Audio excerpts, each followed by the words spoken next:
My name is Dan Heinemann, and I am a family doctor, a family physician. And I wanted to talk to you a little bit about my path and journey to get to where I had and the accomplishments I've had throughout my career. I grew up in Del Rapids. I grew up on a dairy farm. I always told people that my high school sport was cow milking because we had cows and cattle, and I needed to get up in the morning and be home after school to do the chores. So sports were difficult for me, so that was my sport. I tell people was very active though in high school. Graduated from a small St. Mary high school, 33 students in my graduating class. Then I went on to the University of South Dakota and got an undergraduate degree in biology. And it was probably in college that I gave some consideration to thinking about going into medicine. If you want to go to medical school and you think that's something you really want to do, you do have to have a pretty firm background in science. But I had music majors, I had architects, I had electricians, electrical engineers in my class. So it doesn't mean that you have to go and get a biology degree or a chemistry degree, but you do have to have a pretty good understanding of the basic sciences.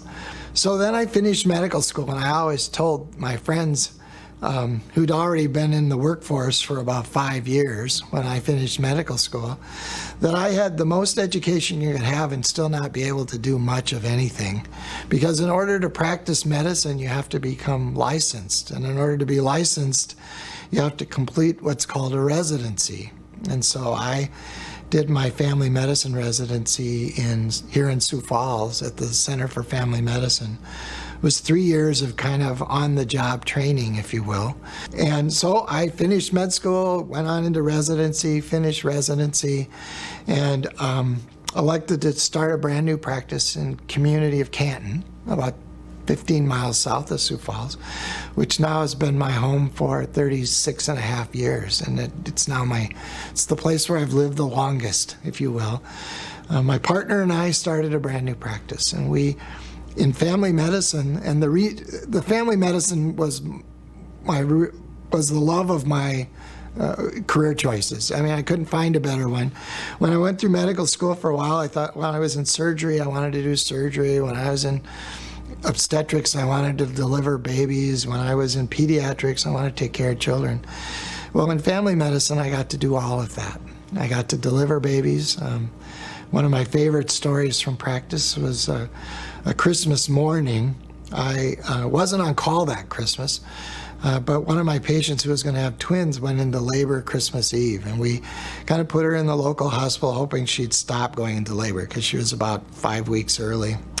So we went to the midnight mass and got back, and my wife and I were going to put together the kids' combination foosball, pool, and ping pong table.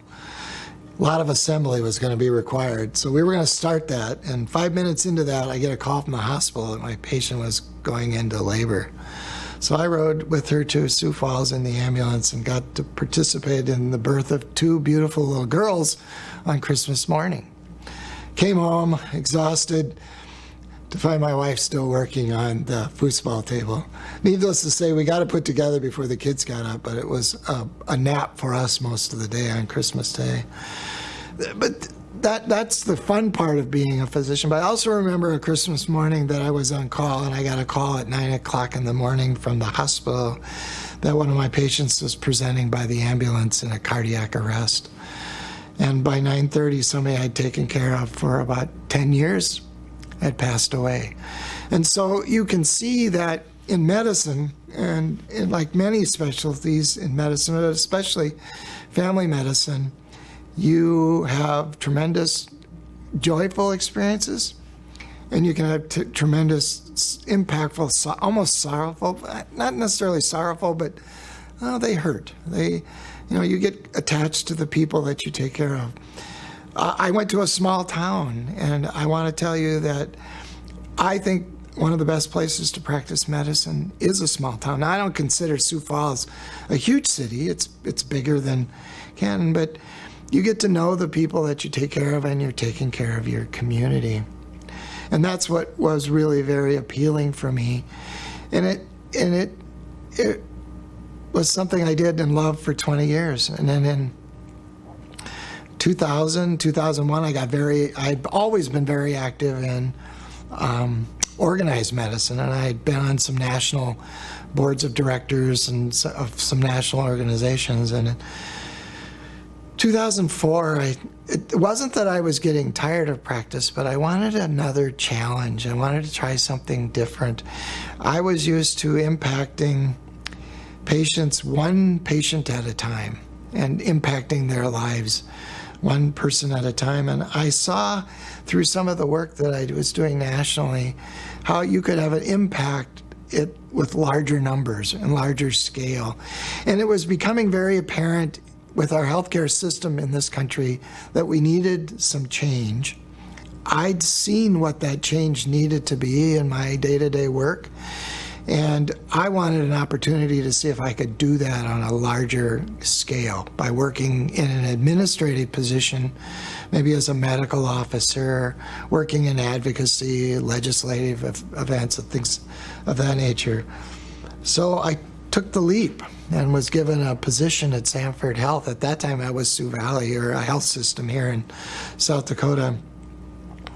And I became a medical officer, and I worked with 22 small rural hospitals and their physicians and the practices. And so I spent 16 years doing that and just had the good fortune of retiring from my active role as a administrative physician at Sanford Health this last July. As I reflect back on the 36 and a half years of working in medicine, 20 in active clinical practice, and then 16 in administration, what would I tell you that you need to think about in terms of where you want to be, what kind of doctor you wanted to maybe think about being, what skills do you have to have? And I look back, and as I said earlier, you need a really good foundation in science. Medicine is always going to be a science-based discipline. And another thing that I think would help a student going into medicine is really learning how to be a good communicator. I think when I first started in medicine, the doctor was kind of king or queen. And what the doctor said went. And if you came back and you saw your doctor after a follow-up visit and you weren't following through, it was almost kind of, you were ashamed because you had disappointed the doctor. Now we know that we need to engage patients better. I can be the best prescriber of diabetes medicines for my diabetic patient, but diabetes is a lifestyle disease, and it is that patient's disease. And unless I help that patient take the responsibility for that disease, neither of us are going to be very effective in managing that diabetes. So what I'm saying is I need to be almost a coach. I need to walk alongside my patient, not pulling or pushing them. I need to be a support for my patient and help them understand.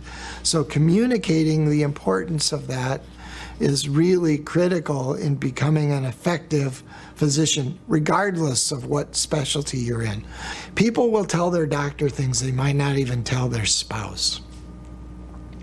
They will tell you things about their past that maybe their parents don't even know, or other people that are close to them that will know. So the other thing that I think is really important is you need to be trustworthy. And you need to be worthy of the trust that people are going to put in your hands, and cherish that. We are given a gift as physicians, a gift that we get to enter into people's lives at a level that very few other people get to enter into. So making sure that we respect that trust and gift is really very important. So again, that's a trustworthiness, I think. And those are not always things that are great. You can't put those on your application to medical school. But there are things that I think people can glean during your interviewing process for medical school when they see the things that you've done.